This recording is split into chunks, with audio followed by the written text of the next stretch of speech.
Welcome to the Transfer Exchange Show. We are live and it's the Super 6 podcast. Arsenal were sitting top of the league, and what a difference a couple of weeks makes. Because like the Christmas decorations, Arsenal obviously felt it was bad luck to stay up past January the 1st and have capitulated like never before. Liverpool sit top of the Premier League. Manchester City gearing up for their yearly point spree as Kevin De Bruyne's back. Haaland's potentially on his way back at this weekend. If it wasn't rough enough for Steve, it's about to get rougher. We're joined by Farrell Kelly and Kevin Parker. How is everyone doing? Yeah, I'm all right, I think. At the moment, anyway. Joyous spirits. He just played us "You'll Never Walk Alone" before we came on. This is what we got to put up with. This is what I've got to deal with. But today I'm just the host. So, Steve, you are back in the corner of Arsenal. Oh God, dear. Playing those songs through the speaker like they do at the stadium. Yes, no, it's apparently supposed to help with the atmosphere. Oh God, that was last year. Up now. All right.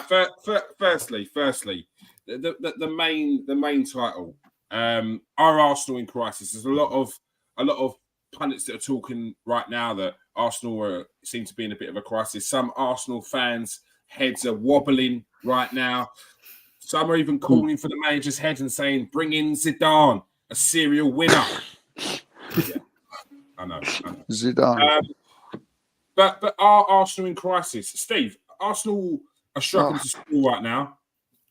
They've lost to Liverpool yesterday. They've lost to Aston Villa recently, Newcastle, Fulham as well in and around Christmas, which knocked them off the top spot. Are Arsenal in a bit of a crisis? Yes and no. Yes and no. I mean, it just shows you what a few weeks in football can do, doesn't it? I mean, I think the last time before Christmas I was on the show, I was in high spirits. I wasn't too happy about the way we was playing. I thought we were a little bit pragmatic, but we was winning football matches. We was sitting top of the league, and here we are 2 weeks later.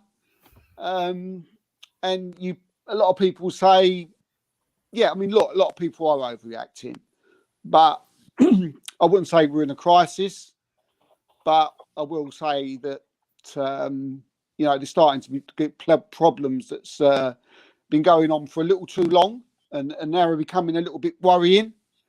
But Arsenal started the season and they started to play a different way. We knew that from the first couple of games. But look, we was winning matches, and we was at the top of the table. So we was pleased to see how it would pan out. But look, I mean, as the season goes on, we started to see consistently poor performances from our fullbacks, from Ben White, from Zinchenko. We started to see the fact that Saka and Martinelli and Gabriel Jesus couldn't, wasn't scoring goals and wasn't playing well. And although Saka's sort of numbers look good on paper, you could see by looking at him that he wasn't the same. And against Liverpool, he was absolute disaster. He was probably the worst player on the pitch. So there's problems there. There is a lot of problems. You could say we're only sitting, we're still a long way to go, and there is a long way to go, and things can change. And in 2 weeks' time, we could be talking, having a different conversation again. But the way it is now, I don't see, when all of a sudden there's going to be a click of the fingers, and all of a sudden players like Jesus and the ones I mentioned on the wing, like Martinelli and Saka, are going to start to come to form. It seems like Arsenal have been a bit unlucky at sorts, because as soon as sort of one thing gets right, the other thing seems to go out the window. We started with a style which sort of wasn't, we was worried about. I think the style is starting to work now. We're beginning to, keep less goals. We're beginning to look a little bit more solid. And now you think, right, it's good. Now can the goal? But the trouble is now the people up front are not scoring the goals. If it can all come together, then fantastic. But at the moment, I must be honest with you, I don't see it coming together. Look, the main problem with Arsenal at the moment, quickly, and I'll let the boys have their view on it. Last season, we was all excited about Arsenal, and rightly so. We never thought we would be where we are. We got through to a certain part of the season, and rightly so, we thought we could win the league, and we was in the position to do so. We fell off. But I think what's happening now, I think we overperformed last season. I think Saka got like over 15, 16 goals. So did Martinelli, so did Odegaard. And this season, they're just not doing it. They're not performing. Look, that's fine. We can't expect those players to score goals every season, 15, 16s. When they're not doing it, you've got to ask your main striker to step up. Right, and at the moment, our main striker ain't stepped up, so there's a lot of problems, and it's a bit worrying. But something needs to change, because we've got Crystal Palace next, and that's going to be an hard game, and there's problems there. But I don't think there's a crisis. And Arsenal fan base calling for Arteta's head and things like this is absolutely it's ridiculous, embarrassing. So, but yeah, it is. Farrell, you saw firsthand Arsenal against Liverpool yesterday. Does it look like a team in crisis? I know they're struggling to score. They had ample opportunities to put the ball in the back of the net in the FA Cup tie. Does it look like a team in crisis, or it's just a team in a bit of bad form? It doesn't look like a team in crisis. I was saying this to Steve, messaging, sort of saying, look, kind of we're pretty much sort of outplayed for a lot of the game, under very much heavy enemy fire. I was sort of watching it and thinking, how on earth are Arsenal not sort of 2, 3, 4 up, sort of in the first sort of 20 minutes? I was kind of couldn't quite believe my eyes, to be honest. I think, to be fair, Liverpool's defence was absolutely world class as well on the day. Ibrahim Konate had an absolute game. Phenomenal defender. That French international setup is just absolutely ridiculous. Kwanzaa again, sort of reliable once it got past that sort of opening sort of spell of fire. Joe Gomez, an outstanding display against Bukayo Saka for a footballer who's primarily a centre half and often at times even deputising at right back, very, very rarely at left back. Yeah, very faultless, and you've got Alisson at the back. But I think crisis comes too easily. I was listening to an Anfield Rap podcast on this sort of the other day, and they were sort of discussing about, kind of on your point, Steve, about sort of overperformance, looking at the numbers last year. And I think and I've just got them up here right now. And I think the glaring issue for me when looking at Arsenal is if you compare, say, to Liverpool and Man City, right? So Mohamed Salah, right, for instance, XG this season of 13.61. He scored 14 goals this season. So pretty much, only slightly overperforming, but a very good sort of XG. If we go over to Erling Haaland at Manchester City, his XG is 16.73. He scored 14 goals, so slightly underperforming, but a very, very high XG. Do we want to take a punt at what Bukayo Saka's XG is? It is below 10. It's at 7.94 and he's on 6, underperforming. But the key difference there really, you just don't have the same killer sort of up front providing most of your goals as Liverpool or Manchester City do. Fundamentally, you play very, very good football, and you trapped us back for large sort of portions of the game. But if you're a Liverpool or a Manchester City in this, if you can hold them back, keep them back, and you bring on a Diogo Jota. We didn't even have Salah on the pitch. Do you know what I mean? It ended up being an own goal from Trent's free kick and a very, very well taken close range goal from Luis Diaz after Klopp switched the flanks. So that was without even our sort of top goal scorer on the pitch. I think the problem with Arsenal isn't that you're not playing good enough football. You need to change the manager and how you're sort of tactically set up. You need I mean, I know this has been going on for sort of quite a while now. There's been question marks, hasn't there, over Saka's form. You had question marks over Martinelli's form as well, I believe, which is why you benched him for several games, but stuck through with Saka, presumably on the presumption that he would eventually play his way out of the bad form. But I don't know. It's a hard one, isn't it? You can't really rely on Jesus' sort of injury record either. I think Arsenal very desperately need that sort of one player who's going to be like Salah's virtually, never injured. Haaland, I think, obviously he's been out for sort of a few weeks with sort of a foot sort of ankle issue. Kev, I believe, and so, but otherwise, I think generally he's been pretty available, and you need that kind of. And again, it's a big ask. There are only so many players out there, but from my perspective, I don't think it's a crisis, but you do need to look at the options, and it's a tough window to try and get that kind of profile in. Yeah, no, I fully agree. Arsenal also don't have, you mentioned a killer there, Arsenal don't have a Mohamed Salah, a seasoned professional, a world-class winger in that position who scores goals on a regular basis season after season. I know there are Arsenal fans out there who will claim Saka is world class, but I've said it many a time. It's about the consistency over the years to be classed at at the highest level. That's when you can call yourself world class. Before that, it's just a top player who's having a great season. Consistency will add that sort of world class. I feel for Saka as well. I don't know how you both sort of feel for him, but I feel like there's quite a lot of pressure. I mean, he's only 22. Mm-hmm. We're looking at sort of. Obviously Haaland isn't, 30 years old. He's still quite a sort of a young striker. But you look at sort of Salah, 31 years of age, and you look at these players and you think this is, it's okay to expect a lot of them. It's okay to expect 20 plus goals in the league from them, every single season on a regular basis. But I do wonder whether there's almost an inordinate amount of pressure on Bukayo Saka's shoulders. He is still brilliant as he is. He's 22 years of age. And oftentimes, I don't know, as an outsider, that's how I feel. I don't know if that sort of strikes a chord with you two as well. Yeah, 100%. I agree. Look, even Manchester City can swap out Haaland. If Arsenal had Haaland, he'd be playing every single minute of every game in every competition, and he would probably burn out, even though he's an absolute monster. You've got to have the option. You've got to rotate it.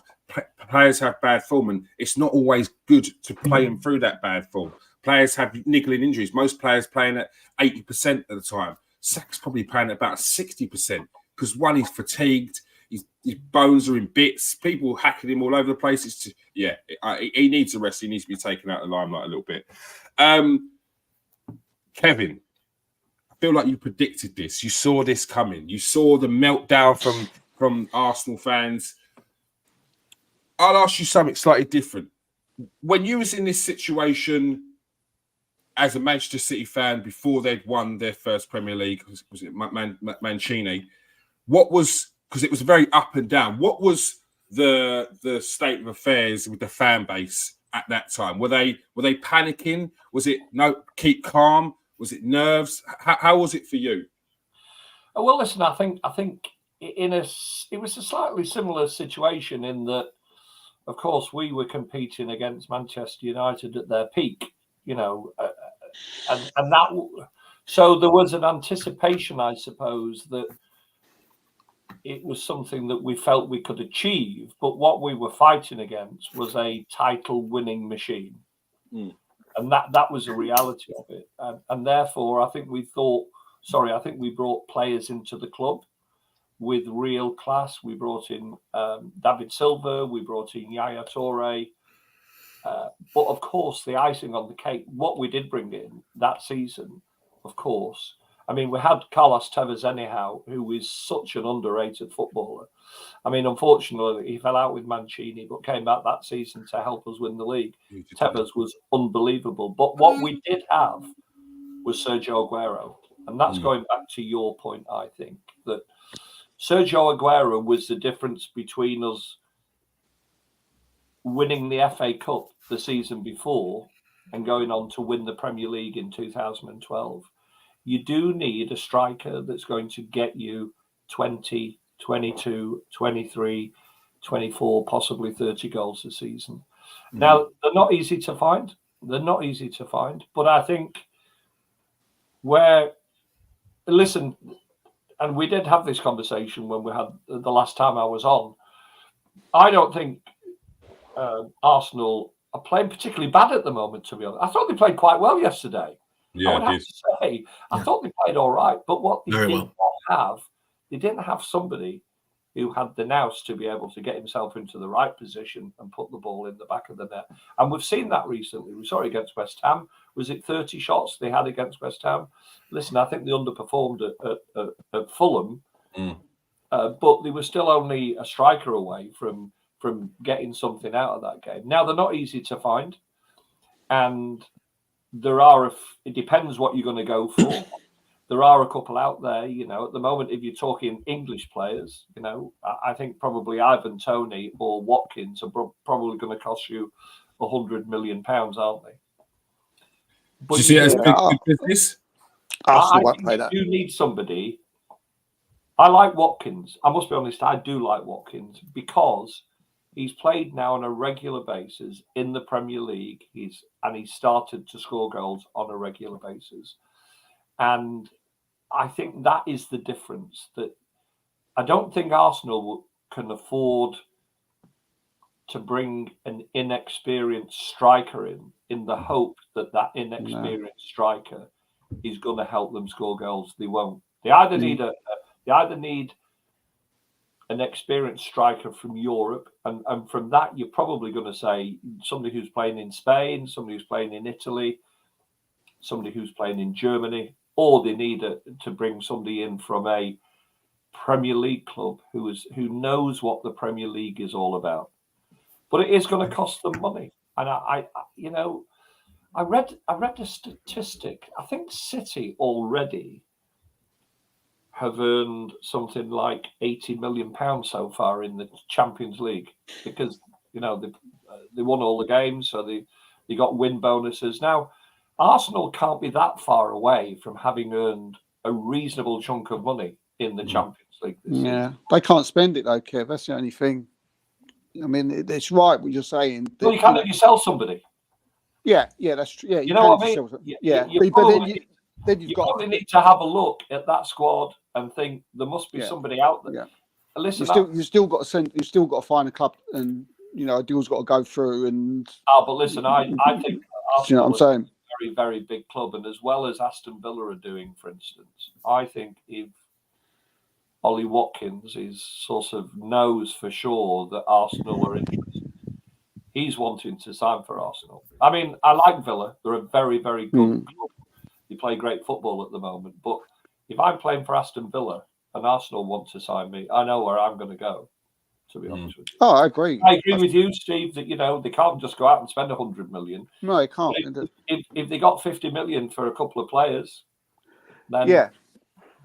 Yeah, that's right. Yeah. I mean, there's players there who they could sell. You know, they've got Eddie Nketiah that they could get 30-40 million for. That's probably slightly over.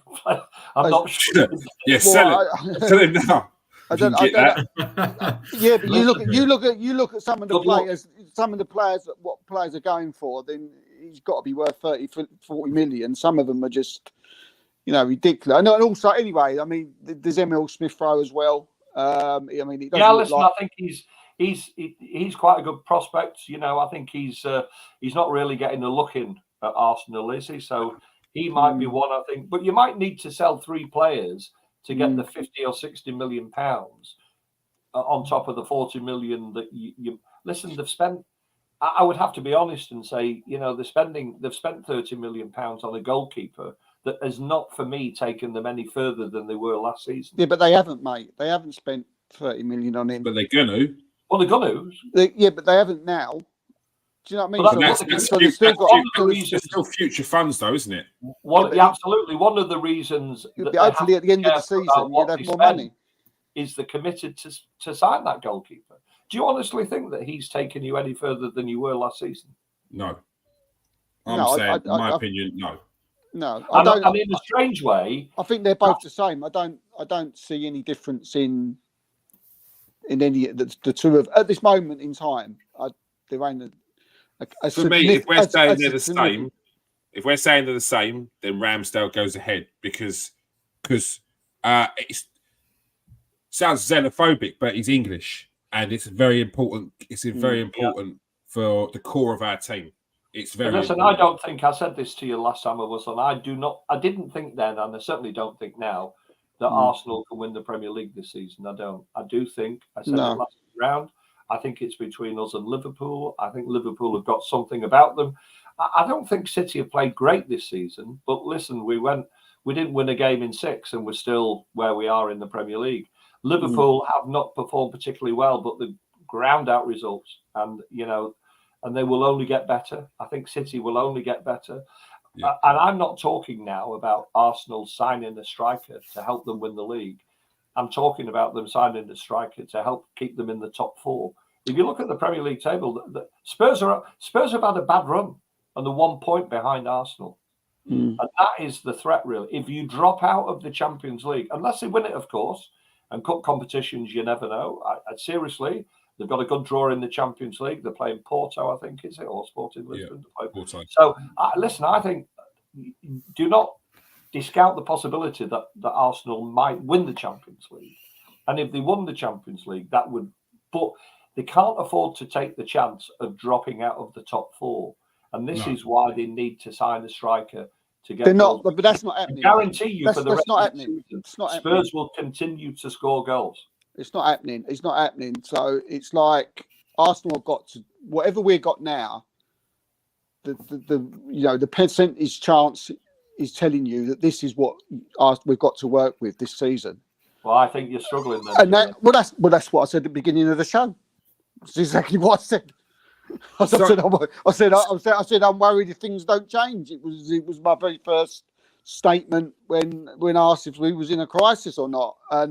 But I don't think you're in a crisis, but just things have got to change. It's all about managing expectations, and I think they did fantastic last season. But I think on the back of that, the Arsenal fans listen.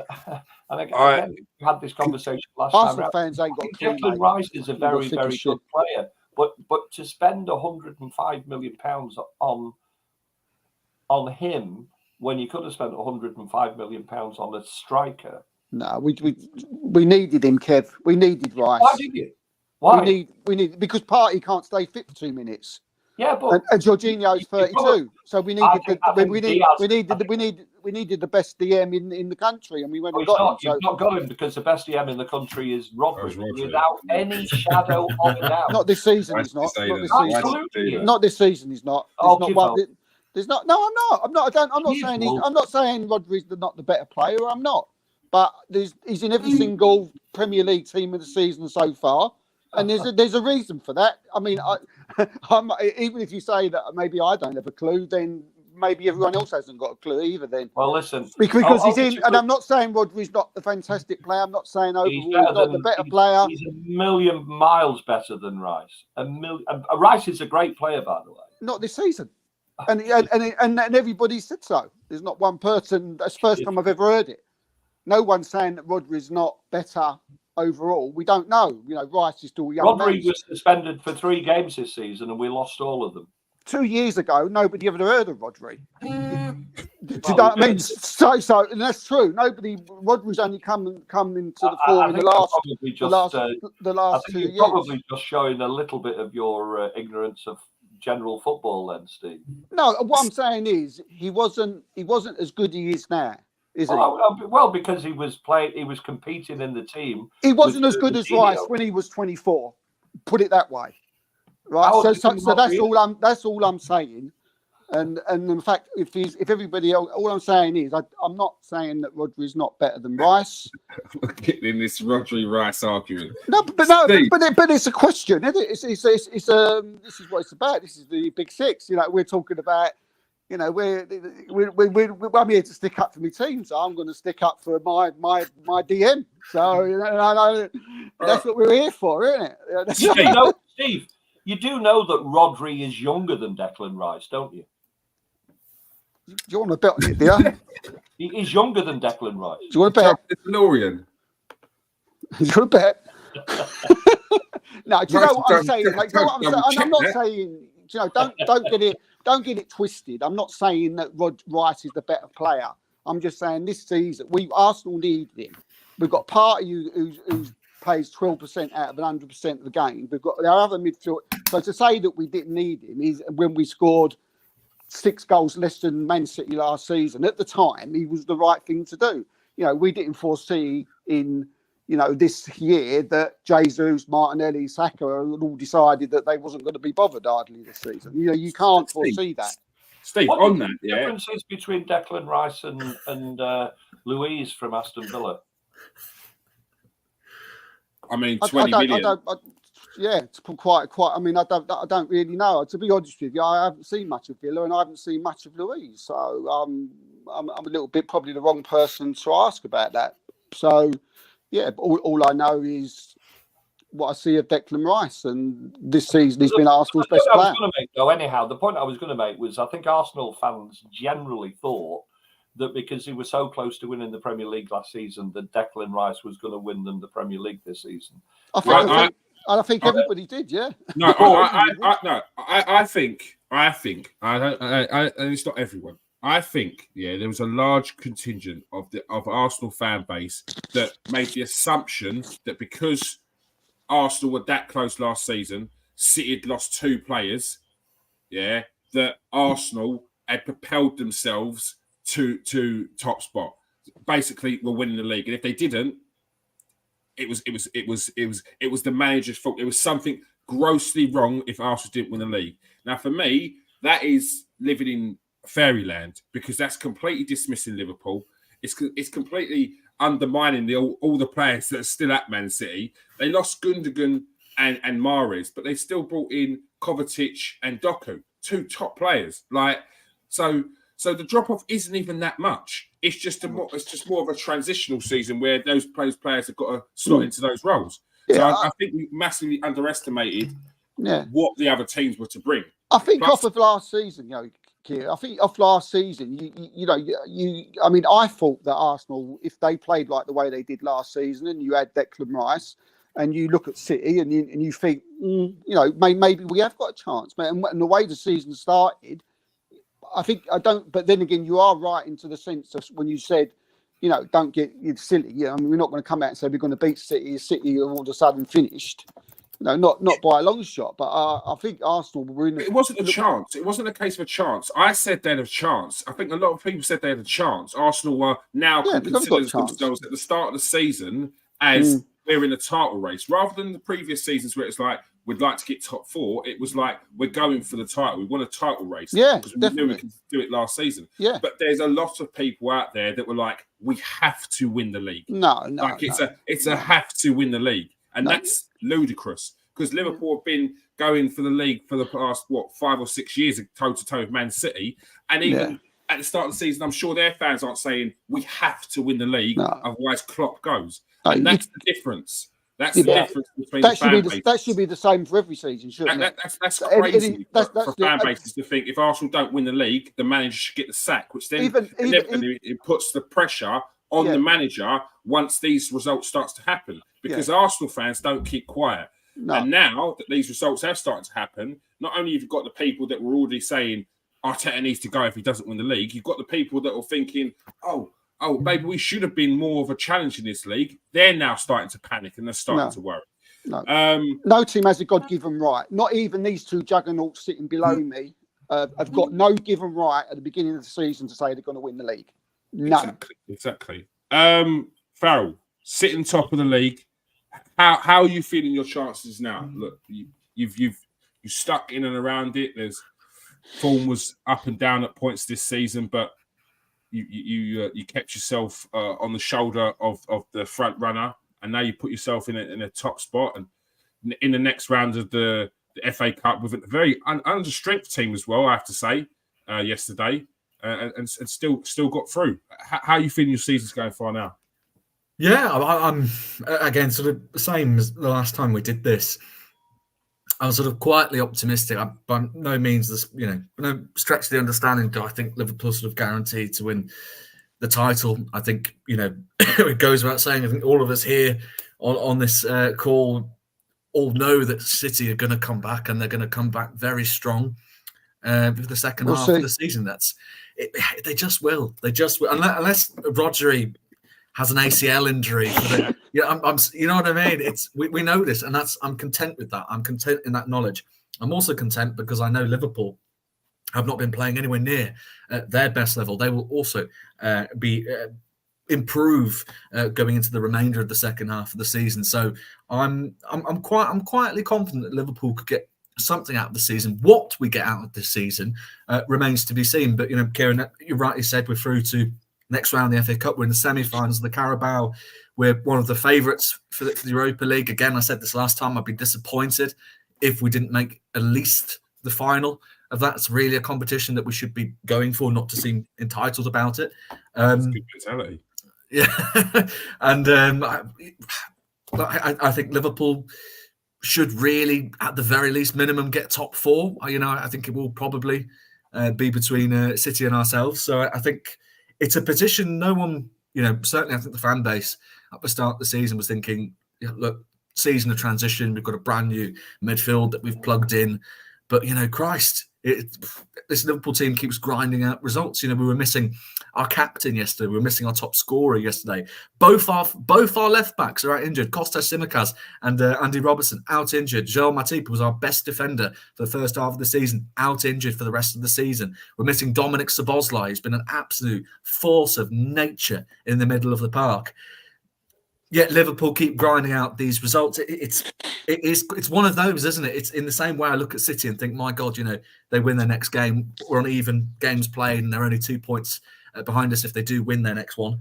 You look at Liverpool with a similar sort of mentality. If they're doing this now and they're grinding out these results now, even though we're nowhere near, second, third, fourth gear, what are Liverpool going to be like when they finally do click together, when most of our squad is sort of back in? Christ, I've not even brought up Thiago Alcantara, who's one of the most brilliant technicians this planet has ever seen.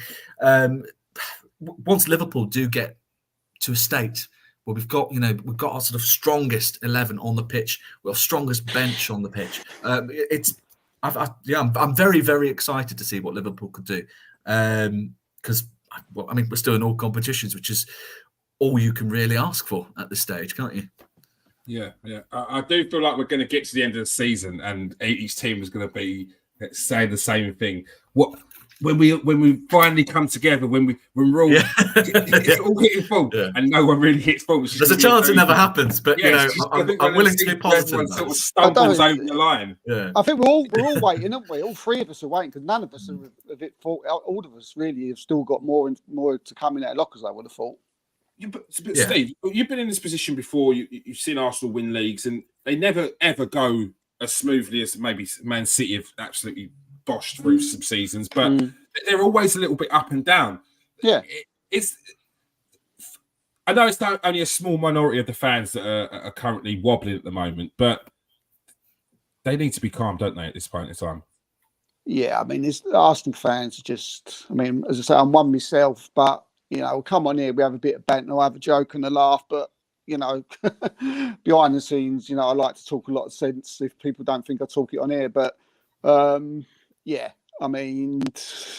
don't know what it is. I don't know if they're attention seekers. I don't think they are. I think sometimes, your fan base, you've said it before, reflects your team. And I think when the fan base is down, when the fan base is acting up a certain way and saying stupid things and slagging off players left, right, and centre, like Arsenal fans do just all the time. 1 minute they're great, the next minute, they want them out or they want Arteta sacked. Last week, Havertz was the best thing since sliced bread. Do you know what I mean? Everybody was saying, "Oh, Chelsea, you owe us money now for him." He scored 4 in 6 games, and he has a bad game against Fulham, and everybody had a bad game against Fulham. Yesterday, I didn't think he was as bad as people say. He missed 2 chances, but I think he obviously did was great. Now they're saying he's a load of rubbish. They want him sacked. We've had it before. We've had it with Granit Xhaka. We've had it with Mikel Arteta. But that's the Arsenal. That's the Arsenal fan. Sorry, mate. What did they pay for Havertz? 65. 65. So 65 for Havertz and 30 for Raya. Yeah. That's 95 million. That's a great striker for you there, isn't it? I don't dislike Havertz as a player, to be fair. But again, I don't think he's added anything to this team that wasn't already in the team last season. I think it's a sideways player move for Arsenal. I think the goalkeeper. So I do think that somebody somewhere has to take responsibility for signing players that are making your squad no better than they were last season. But Kev, what do you think? What do you think, mate? As an outsider, I mean, a lot of people say I like Havertz, right? I watch him sort of make a point of being like having a cam on him every single time I watch him, and I like the way he's played. I think he's very clever. Has he improved us at the moment? No, but I think maybe they're harping too much on Havertz. When people like Ben White, I sort of agree with you, but if you're spending £65 million on a player, you expect him to be better than the player that he's replacing. But what you're expecting him to take? They're different. Arsenal, they're a bit different. Well, yeah, but so why sign him? Because Arteta wanted to try a different way of playing. He wanted to play with the inverted fullbacks, and so to sort of counteract. So basically, Havertz is not like Xhaka. Havertz is not a tackler, an enforcer, if you like. He's more someone who does his work further up the pitch, can score goals, create goals. He's a bit silky on the ball. And that's why, we've got Zinchenko playing inverted. He's trying to get Ben White inverted. He's trying to even play Thomas Partey inverted. So he's brought in Havertz. He's not as a replacement as Xhaka, but for Arsenal to play a different way. So a lot of people will say that that's the reason why Arsenal haven't clicked at the minute. But I think if City or Liverpool would have signed him, everybody would have thought, what is that about? Because he would certainly not improve City or Liverpool's squad. And I'm giving credit to Arsenal. Arsenal last season came very, very close to winning the Premier League. Yeah, but they played a different way last season. If they wanted to buy Xhaka, they would have gone and bought John McGinn. No, but the point they wanted to play a different way forward, didn't they? They missed out on the Premier League, not very far away from it. So if they thought, well, City are going to be as good this season as last season, and Liverpool will come better because they always do. Because he tried to copy you, Kev. Arteta's tried to copy you. Yeah, but you can't do that. You can't. Sure. I mean, surely the real concern for Arsenal's recruitment team would have been, Bukayo Saka, as you said, sort of lots of goals, fantastic. But the underlying numbers were very much that your forward line was massively overperforming. Why is it no one, Edu, anyone behind the scenes looked at that and said, there's a very, very good chance this is completely unsustainable going into future seasons, because it is unsustainable. I know a lot is made of the 23 goal contributions from Odegaard is unsustainable. At the time, they obviously didn't think that, did they? Obviously, at the time, they probably thought that this is something that should have been. But they should have been. Because it's pretty glaring. If for instance, like Darwin Núñez currently is on an XG of 13 goals. He should be scoring 13 goals. He's on 5, so he's massively underperforming. But we've recruited players and we've gone, these will give you a very good chance of getting these goals, even if they don't necessarily deliver on that, but they will give you that chance. But you look at sort of Arsenal's, and as I say, you've not got a single player who's currently, on the number of games played, is expected to have scored more than 10 goals this season. I know what you're saying, Farrell, and you're right, but that's now, isn't it? That's not last season. At the beginning of the season, we can't go back and think at the end of last season, Arteta's looked at it and gone, "Wow, Odegaard's going to get loads from goals. Saka's can score goals." But the underlying numbers didn't agree with it. I know the point you're saying. I know the point you're saying, but the underlying numbers don't reflect that. All those players. Steve, are you honestly saying that when Arsenal signed Havertz, you thought, "What a great signing that is"? I didn't think anything. I always wait. As I say, I wait until I've still not made my mind up on Havertz now. I look at what he needs to improve. I look at what he's good at, and I'm not someone who's going to jump on players after 20 games. I mean, sometimes it takes a season. I think a lot of people were rumming on Jack Grealish's back. I mean, I was a big fan of Jack Grealish, and I stuck up for him, vigorously. all the time, and because I knew he would be a hit at City, but he got absolutely slaughtered. But I said, no, give him time, wait till he plays. So that's what I'm doing with Havertz. I look at what he's good at. But I think the difference with Grealish is he came into a team and a squad with an absolute winning mentality. He was just part of that whole group. And I think the point I'm trying to make is, and maybe I'm not making it particular, Arsenal were not that far away at the end of last season. So they had the opportunity. Let's say that Rice was a great signing, and I think he's a fantastic footballer. I'm glad he plays for England. One more player, one striker, rather than signing Havertz or Raya, a striker at 80, 90, 100 million pounds. It seems to me that would be the obvious choice to make. But Arteta's obviously he hasn't thought that. He's felt that he's going to go into this season with Jesus doing what he did last season, with Saka and Martinelli. And I understand Farrell's point of view that you look at it now and you think, well, maybe they overperformed goals-wise and stuff like that. But at the beginning of the season, Arteta's looked at it and he's decided that there was problems, towards the end of last season, the way he was playing at the games, and he felt that, it would be better if we was a little bit more stable, a little bit more pragmatic, and we brought in the inverted midfielders like City do, so we had more control in the games. And that's what he's tried to do. And then you get Havertz and players like Odegaard can go further forward.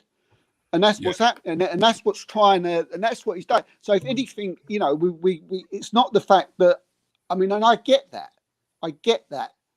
But he's obviously, you could either say two things. You could either say Arteta's tinkered too much, and he's tried to copy City, and he shouldn't have copied City, right? Because he's obviously been there with Pep, and he's tried to emulate what he's done. He's obviously got ideas from being there before. Maybe was he there when you won the title with the false nine? Maybe he was. Yeah, he was. So obviously he's probably thinking that he could do that with Jesus. But or the other thing. Is it because is it a simple thing? The fact that Jesus, Saka, and Martinelli this season have been absolute pants. But going back to what Farrell said, and this if Arsenal haven't thought of this, it's a concern. And if they did think of it and thought they might be able to get away with it because of the amount of goals they scored last season, because remember, they scored the most they've ever scored in the Premier League last season. So if there's a tiny bit of a drop-off, then you're still going to be in and about it. However, Granit Xhaka last season got 14 goal contributions. The previous 4 seasons, he got 3. So he got 7 goals, 7 assists last season. The 3 previous seasons, he got 1 goal in each season and got 2 assists in each season. Now, if you don't think there's going to be a drop-off from that, then that's a problem. Martin Odegaard got 23 goal contributions last season. The previous season, he got 11. The season before that, he got 3. Gabriel Martinelli, last season, 20 goal contributions. The previous season, 12. The previous season, 3. The previous season before that, 3. Now, Saka's the only one that's kept it in and about, and each season looks like he's progressed each season. And it's only been this season where Saka's dropped off. The Saka's actually still keeping up with the expectation of his goals, apart from this season, because you're seeing a steady progression. With regards to the pragmatism, Arsenal have now conceded 11 goals in the last 7 games. For me, Arteta didn't copy what City done or what City have done. For me, Arteta tried to preempt what might happen, and for me, he's overthought it. He's overthinking. He's thought, okay, we conceded 3 goals against Southampton. We conceded 3 against Bournemouth. We conceded 2 late against Liverpool away from home after going 2 up, and 2 against West Ham after going 2-0 up. So we need to tighten up. But what he's done is he's slowed down Arsenal's play. You can see little things like throws. Arsenal players get the ball, but immediately turn back. They don't want to just go straight forward because they're going to be left open coming back. They're trying to build up slower, and it's just not working. Yesterday was the first time I've seen for a long while Arsenal fluid going forward, because they didn't have Kai Havertz in there. And this is nothing against Kai Havertz because I really do like him. But where you've got Jorginho sitting in there next to Rice, it gives Ødegaard an opportunity. And it was a surprise that Ødegaard, for me, has played the best that he played in ages like yesterday against Liverpool, because he just had that freedom to go forward. He needs to change it. It's not working as it is. Arsenal are too stifled in their attacks. Their main outlets going forward in Bukayo Saka and Martinelli, their games have dropped off because of the changes, in my opinion. Our fullbacks are not going as forward as much. It doesn't give I'm not seeing Ben White cross the ball anywhere near as much as he did last season. He's not overlapping, which leaves Saka and now Martinelli both isolated. Because last season, what Arsenal didn't have was Zinchenko overlapping. He doesn't overlap. He drops into the middle. He's an extra player in midfield, which means Martinelli has to do a lot of his attacking on his own, which is why you're seeing this season we're getting frustrated because Martinelli is trying to take on players and score goals. He hasn't got the support network that he did for the last 2 seasons with Kieran Tierney previously, or even Nuno Tavares. Saka is now not getting anyone overlapping. His goals have dropped off. For me, it's quite clear, and I don't see Arsenal bringing in a striker in January transfer. So what they had to do is they had to revert back to what they were doing last season. Otherwise, Tottenham will catch up.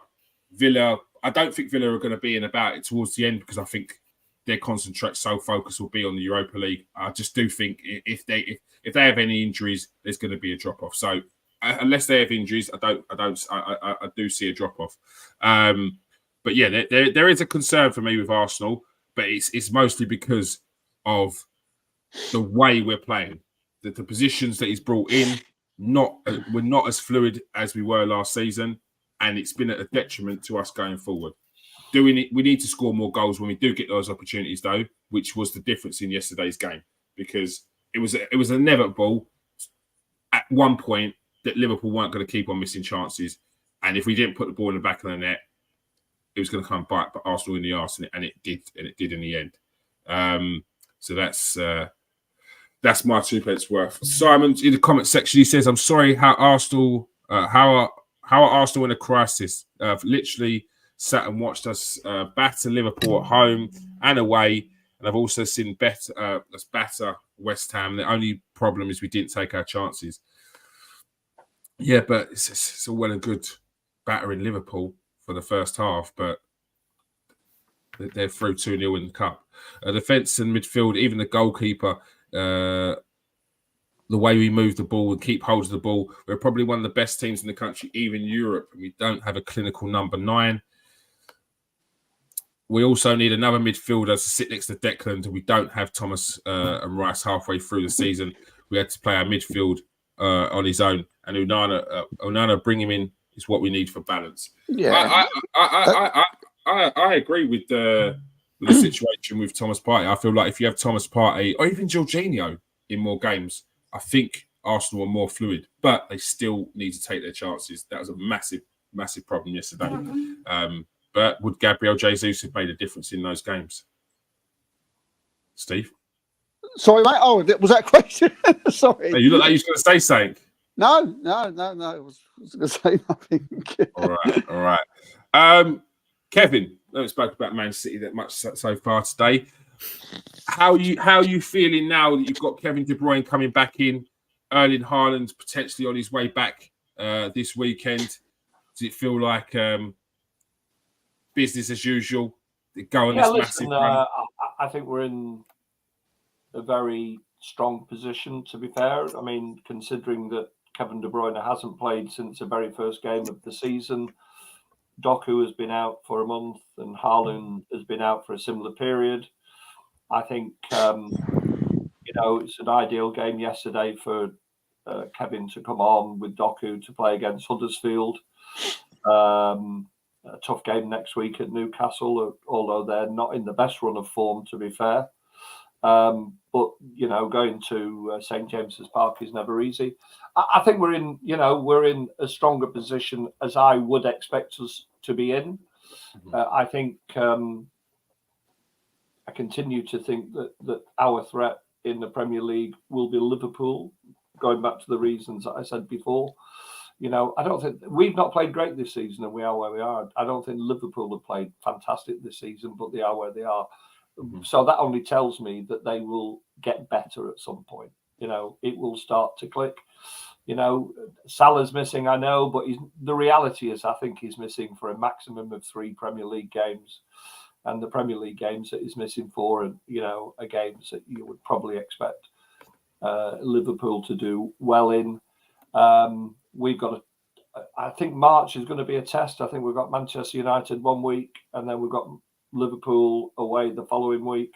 But we're in a great position. You know, I think in a strange way, when City are top of the league,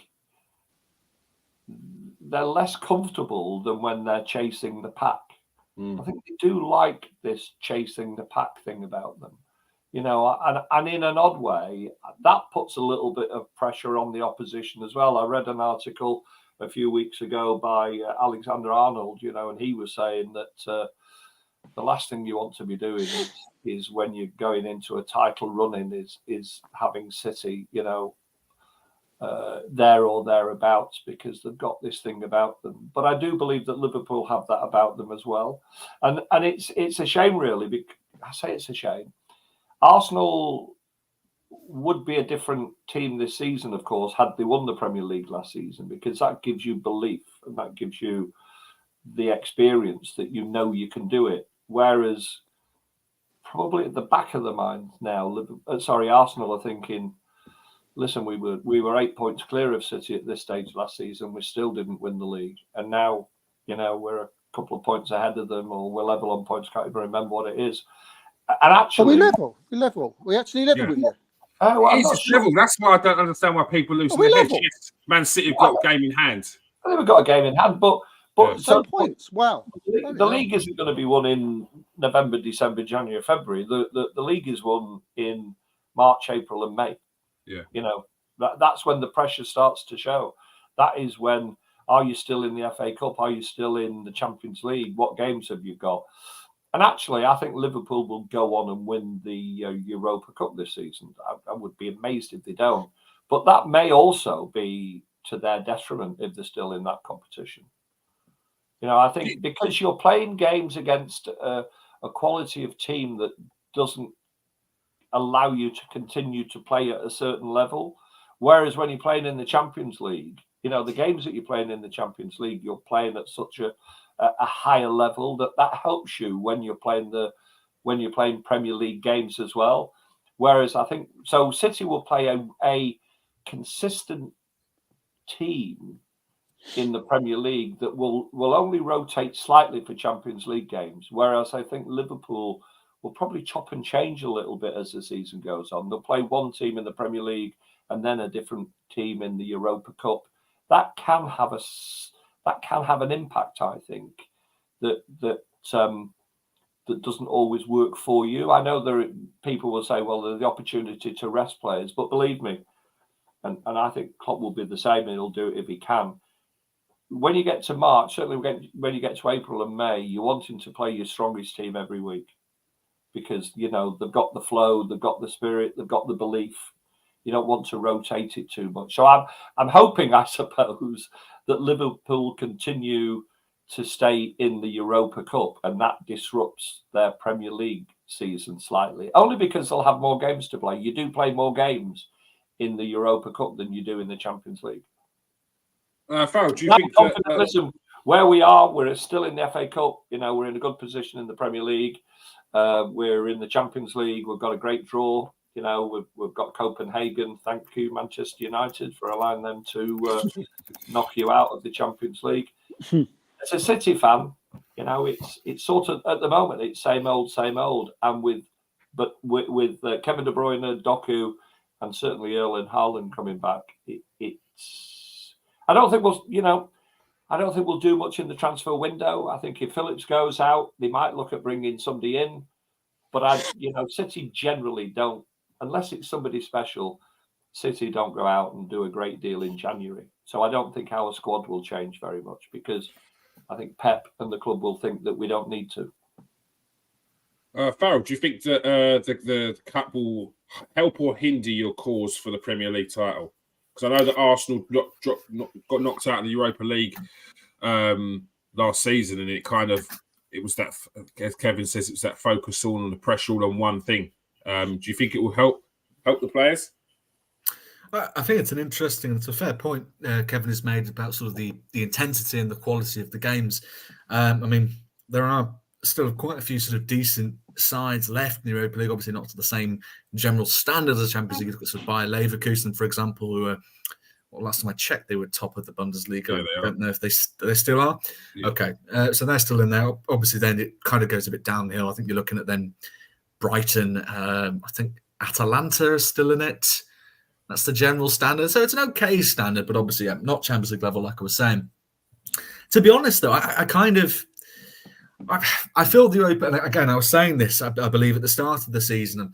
I think the Europa League has been quite beneficial to Liverpool so far. It's given us an opportunity, specifically with the midfield changes, to bed in new players, to rotate. I think it's one of the reasons why Wataru Endo has been able to get to this point now where we were, just before he's jetting off for the Asian Cup. I think every Liverpool fan was sort of saying, he's really hitting his stride there in the holding midfield position, whilst McAllister's sort of been off injured. He's been fantastic. I think it's given a lot of these kind of players sort of opportunity, Ryan Gravenberch opportunities. So I don't want to knock the Europa League too much. I think Klopp, if he could have the choice, would obviously rather be in the Champions League. But then I think in terms of the games, I mean, we're through to the round of 16 because we topped our group. So we skipped round of 32. So we've got the same number of roughly the same number of upcoming games, am I right, as well? Because Champions League, same stage, round of 16 as well. So roughly the same sort of games, if not the same level of quality or difficulty. I don't know. I think it's up to you guys to sort of determine that point. But I'm quite pleased in terms of where Liverpool are right now, this being a transitionary season, that we're not in Champions League football and that we're in Europa League football. I think it's. I didn't realise Liverpool's still in 4 trophies. So I think that you've got that sort of goal, you've got that target to try and bring home as many trophies as possible. So I don't think it will hinder him too much. I know what Kevin's saying in terms of the drop off, but you just said it yourself, Kevin. You're playing FC Copenhagen. There's better teams in the Europa League. If not for Manchester City's dog season in the Champions League, they would have been through ahead of that team themselves. There are still the likes of AC Milan, Rennes, some decent teams. But look, you are right. The drop off is still quite significant. Steve, final before we go. Arsenal, where will they finish in the league this season?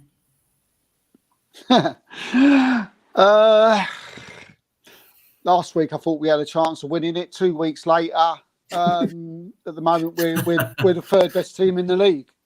Yeah. And that's football, and that's how football changes. So, I've been old enough now, watched enough football to know how it can change and how people can get a little bit overexcited, but it can change in a heartbeat. And yeah, look, Arsenal at the moment, we're the third best team in the league. So you would say at this moment in time, we're probably, going to finish round about in third position. So that's where I would say at the minute. But as I said, a few weeks' time, it could be totally different. I don't think Arsenal are out of it. I mean, I know a lot of people are dismissing us and just doing it as like a Man City Liverpool thing, and now Arsenal are out of it. 2 weeks ago, people were tipping us and talking about whether we're going to win the title or not. So look, I know I said I'm worried, but I'm certainly not panicking at this moment, and it's certainly not a crisis,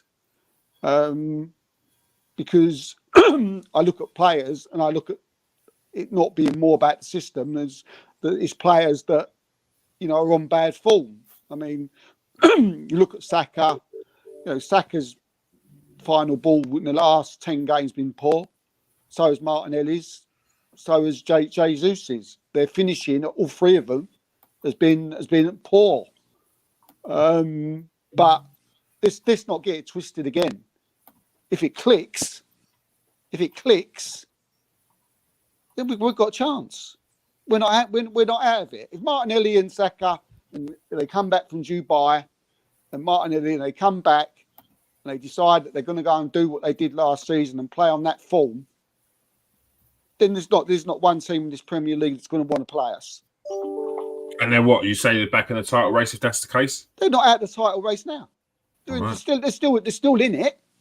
They're still in it with 5 points off of Liverpool and the same points as Man City.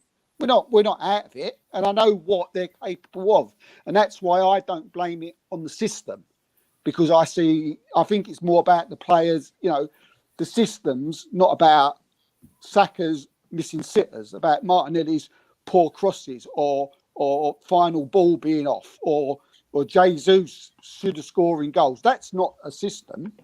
That's poor. That's poor. That's just you. That's you. Don't. They can't go in the dressing room after the game and go to Mikel, the system's not working. No, I'm afraid not, mate. It's just you being pants. Your finish is bad. You should have crossed it better. So look, yeah. So okay. What's the answer?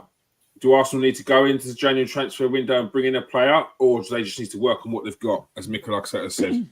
Well, obviously transfer windows, would be handy. It would be good, but I think we will end up going with what we got, the way things are looking at the minute. And I hope that these players that we know what they're capable of can come back in the second half of the season and start doing it like they did last. It's not like they're not capable. We know they're capable. Timber could come back the end of February. Thomas Partey be back. They've both flown out to Dubai. They could come back into the side. We could look totally different. Yeah. This new style that we're trying to play may click.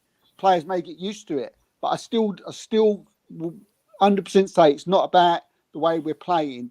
If you look at the way Jesus, Saka, and Martinelli, have been this season, that's no excuse for the way they've been performing week in and week out. But we know they're capable of. And look, we're not out of it. And on our day we can still beat Liverpool and Manchester City to it. Where we are now, it looks unlikely. We'll have to wait and see. All right, that is Steve's war cry. Now, Farrell, how do you see your season going? Where do you think you'll end this season, and how many trophies as well, seeing as you're in all four still? Right.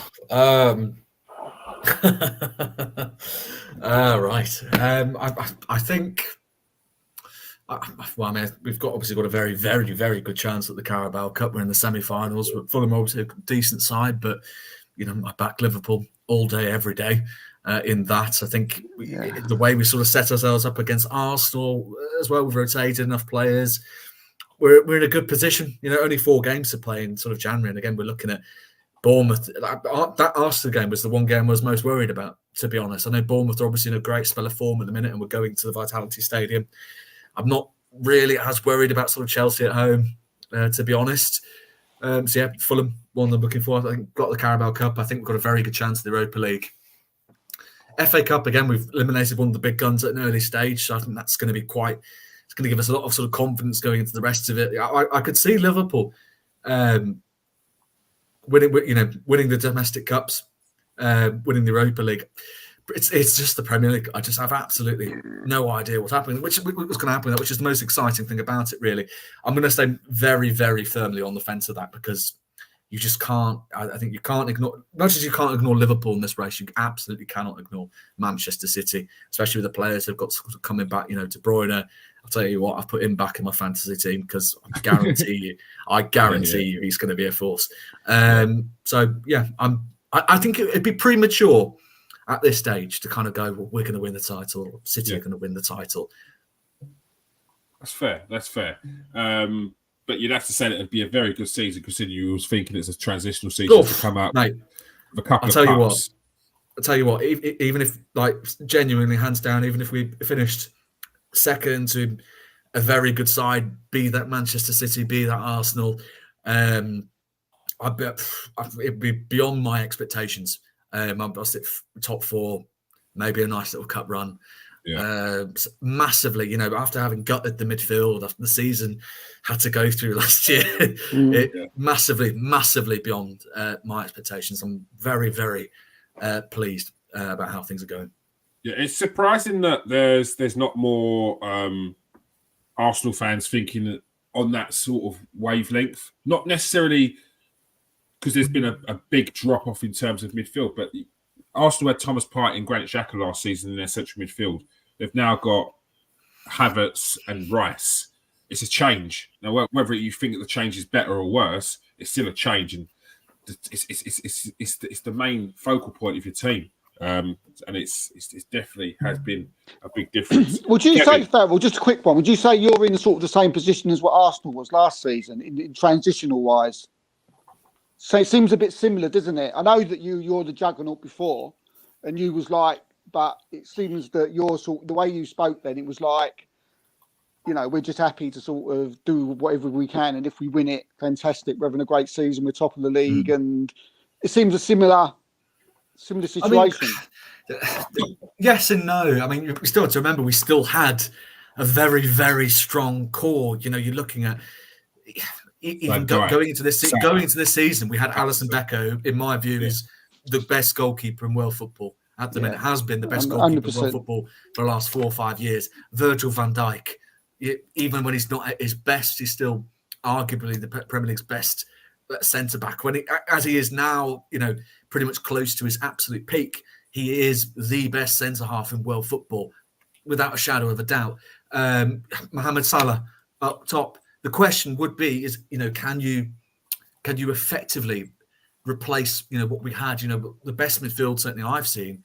One of the best midfields I've seen was when we had Fabinho, we had Jordan Henderson, and we had Wijnaldum. Even though you might look at sort of Fabinho being the sort of technically best footballer there, the balance there was almost, it was absolutely superb. It was a superbly balanced midfield. And then you had players like Naby Keita, Thiago Alcantara could come on. Now I look at the midfield and I think we've got a technically superior midfield. And once it reaches its peak, I think we've got a technically superior midfield. I think you're looking at sort of McAllister, Szoboszlai, questions again over who that number 6 is going to be. Is it going to be McAllister? Probably not long term. We're probably pushing McAllister up. But then, you look at players like Curtis Jones who are doing a fantastic job on that left midfield role. I wasn't concerned about Liverpool going to the season because I always knew we had that core, that world-class core going up. And the question would always be, is can you fill that sort of square hole in the middle midfield? So that's why I think it differs. Yeah, it does differ. The same core. Liverpool are ahead. They've got Mo Salah. They've got Van Dijk. They've got Becker. It's the whole spine. It's the whole spine. Take away your Arsenal head. Take away your Arsenal head. You have to. You have to. I said that. Your question. No, what I'm just saying is, my question was to Farrell. Do you feel like you're in the same situation as Arsenal from last year? Do you feel you're in the same place? Yeah, that wasn't nothing to do with the two teams. No, I'm on about where they are. Yeah, no, as in where they are. Yeah, it's the same. But no, similar. It's similar, but still, it's different. I'd say it's different because you're talking about a more experienced team, as in mentality-wise. That wasn't the team. I wasn't going on about the two teams. I was on about the positioning and the situation they're in, like where they're top of the league. Where Arsenal are top of the league. City are their challengers. Do they feel that they might falter, or have they got enough? Are City going to catch him? Is he in that frame of mind? Not. Yeah, it goes without saying that Liverpool are more experience. Yeah, I think you always have to be wary of City. Much as I'm sure Guardiola is wary of Liverpool. It's we're talking at the absolute best. The two of the most incredible teams. The Premier League, Europe has ever seen. You know what I mean? The standard. We're talking about two teams, and for 5 years where Liverpool were pushing City on, and City were pushing Liverpool on to standards that English football has simply never seen. So it's I mean, obviously I wouldn't say we're hitting those standards right now, but we know what we're capable of. You know what I mean? That's a little message to Arsenal fans out there to listen to what you're competing with. This is not just some regular Premier League. This is two of the greatest teams the Premier League has ever seen. Those conversations have been had over the last few seasons about, are Liverpool the greatest Premier League team of all time? Is this Manchester City team the greatest Premier League of all time? So to be trying to compete with those teams, it's going to take a lot, and it's going to take a lot of patience. So yeah. Well, in answer to that question, Kieran, of course, we've won 5 trophies in 2023, so clearly we are the best team that the Premier League has ever seen. But we're getting closer, I think. No, I think we're getting closer because nobody's ever won 5 in the same season. So clearly we haven't beaten Liverpool, City. But the last 3 times we've played Liverpool, there's a big argument to say we know quite the better team. Steve, I'm happy. The draws. Honestly, people underestimate how happy I've been with the draws at Anfield. Honestly, a draw at Anfield is a good result. But you're here, so you come out of it and you're like happy that you got a draw at Anfield, and people are like, "Nah, it's not good enough. We're never going to win a league. We're never going to win a league if we can't even beat Liverpool in when they're in bad form." Like, what are you talking about, Kevin? In a good position, sitting the shoulder. Our record at Liverpool, the only time we won at Liverpool, I didn't get the benefit of seeing it because it was during COVID when we won 4-1. I'd take a draw at Liverpool all day long. I think because it's 2 things. You're not only is it a great result for your team, but you're preventing them from stealing a march on you as well. Anfield is still one of the toughest places to go. Certainly, I think if you're in the top 4 or 5. If you go to Anfield and get a draw, that's a great result. And I think in both of those games, last season and this season, I think Arsenal played very, very well. We normally get hammered, Kev. That was my point, really. Yeah, we do. But it's all about progression, isn't it? Normally, when we go to Anfield, we get beat 4-0, 5-0. Well, what you can't afford to do, though, Steve, and listen, City have had some crazy results. What you can't afford to do is go to Anfield and get a point, and then go to Craven Cottage and lose, and play at home to West Ham and lose. That's a consistency that you need. And listen, I think Fowler is absolutely right. I think, and this is no disrespect to Arsenal, even though it might sound like it. If we're in a run-in at the end of the season and it's between us and Liverpool, I know that's going to be tougher than a run-in between us against Arsenal. Only because both of these clubs have been there. They've done it. Listen. There we go. But as a player, it does make a massive difference. I promise you. Listen, Arsenal came to the Etihad last season and they were absolutely thumped 4-1. And that was not because they're a bad team, because they were a very, very good team. The pressure just got to them. It did, yeah. It was about the pressure. But I don't think Liverpool will not. If Liverpool win the league, it will because they have been better than City. If City win the league, it will be because they've been better than Liverpool. Neither of those teams will crack under pressure, I promise you, because both of them know what it takes to get over the line. And unfortunately, this is the one thing that might actually work against Arsenal. When they had a great opportunity to get over the line, they blew it. And those players I promise you, that will be at the back of their mind for quite a while. Yeah. Which is why I think they need to win a cup. Which is why it's a bit of a pain. Listen, do not discount the possibility. I'm serious of this. Do not discount the possibility that Arsenal might win the Champions League because in one-off games they can get the right team together. They can perform. Cup games. Listen, you never know in cup games, do you? Come on, Steve. I don't think it's like that steely mentality now. What? I don't think there is a. No, I'm only. There is a bit of tongue in cheek. There is a bit of tongue in cheek. You can't win it. Champions League. They're not playing fantastic, are they? Yeah. Real Madrid, they're tying it out they're chasing it out with Girona at the top of the Spanish league. Yeah. Bayern Munich. I would have to say that when I'm saying Bayern Munich, even the game at home when they played Manchester United in Germany, I don't think Bayern Munich were fantastic. Now they're another team like City and Liverpool. As the season goes on, they will come good. But what I'm saying is because it's a competition that they will play slightly different in, in the Champions League. I do think Arsenal, do not discount the possibility that they might have a great run in the Champions League. I think we have a chance, but I think we will need to have a good draw, because I think, like you've just said there, the occasion could get to us. If we've got to play Bayern Munich in a round which is not like the final, it's those sorts of games over 2 legs. Bayern Munich, big team, big atmosphere. Yeah, I think we need to grow experience in those games. Maybe we get through, but who knows? All right. Listen, lads, if Jimmy Traore can win a Champions League in Istanbul, I'm just saying. You can't win the league every year. That's all I'm saying. There's got to be a point where we'll give it a bloody good go. One of these days, a team that's not experienced is going to win the Premier League over Liverpool and Man City. When Pep leaves. So that's all I'm saying. It can't happen. When Pep and Klopp have gone, Absolutely. Germany and Spain managers. You can't totally dismiss. I don't think there's every chance. There's always a chance. All right. We're blessed with great managers, and Arteta is not quite there yet, but I promise you that Arteta will also be thinking.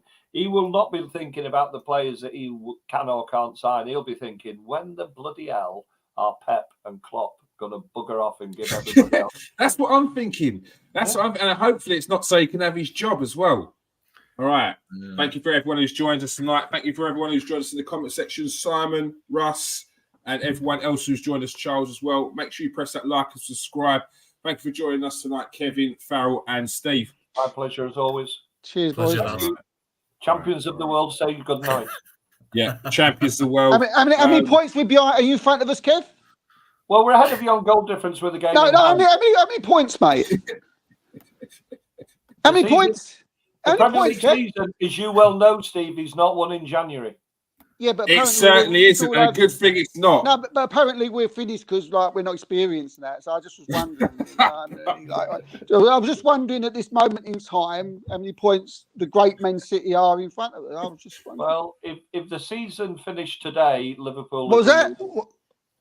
I tell you what, Steve. We're gonna come back next week. We're gonna come back the next time we play, and you're gonna be like, "Sorry, Steve, delayed reaction. It's actually 5 points ahead of you. We are." That's what they're gonna be doing. I'm not. You notice I'm not talking to Farrell, don't you? No, I notice you. You're going to Ken. City have a game in hand. Before we go, let me just check who City have got in their game in hand. No, I don't. Newcastle. Newcastle. Our game in hand is we're at home to Brentford. Yes, it is. Brentford. Yeah, mate. Look. I'm jesting, obviously. I mean, I've checked everything. We knew that. Aston Villa and Tottenham playing before us, before we play our next game. We could be 7th by the time, we kick the next. Oh God, don't do that. So yeah. So I'm getting. Can you blame me for getting my little bit of how many points you behind us at the moment, Kev? I've got to have some kind of draw before the next show. Enjoy it. Because next time, to be fair though, gents, that's just the question you have to ask yourself. The question you have to ask yourself: would you rather be having this slump at the end of the season like you did last term? Good point. Round about now. I like. Right, on that note, thank you very much for joining us tonight.